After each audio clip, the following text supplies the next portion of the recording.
বিশ্বনবী মেরাজ থেকে যখন আসলেন, এসে ঘটনা বর্ণনা শুরু করলেন, আমি মক্কা থেকে ফিলিস্তিন গিয়েছি, ফিলিস্তিন থেকে দূর পাহাড়ে উঠেছি, সেখান থেকে 7 আকাশ পাড়ি দিয়ে আল্লাহর আরশে গিয়েছি, জান্নাত জাহান্নাম দেখেছি, আবার ফজরের আগে ফিরে এসেছি।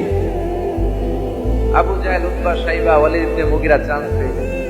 ওরা কয় এতদিনে একটা পাইছি, একটা ইস্যু পাইছে, এই ইস্যু দিয়া মুহাম্মাদের বিরুদ্ধে যত বদনাম রটানো যায় আমরা রটাবো।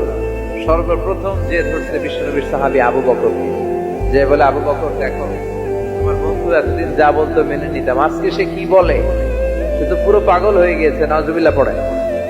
যেখানে মক্কা থেকে ফিলিস্তিন যেতে লাগে 15 দিন, ফিরে আসতে লাগে 15 দিন, যেতে আর আসতে লাগে 1 মাস, সে নাকি মাঝরাতে উঠে বাইতুল মুকাদ্দাস গিয়েছে, নবীদের নিয়ে ইমামতি করেছে নামাজের, আরো সে গিয়েছে, জান্নাত জাহান্নাম দেখেছে, আবার নাকি ফজরের আগেই চলে এসেছে।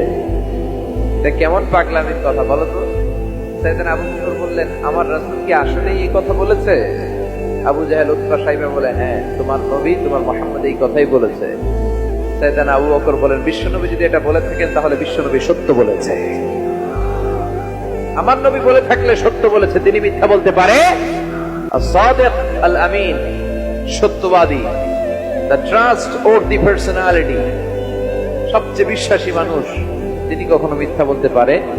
বিশ্বনবী বললেন, আবু বকর আনতা লাস্তা আবু বকর ফাকাত, তুমি আজকে থেকে শুধু আবু বকর নও, আজকে থেকে মিনাল ইয়াউম আনতা আবু বকর as-সিদ্দিক, তুমি আজকে থেকে সত্যবাদী আবু বকর।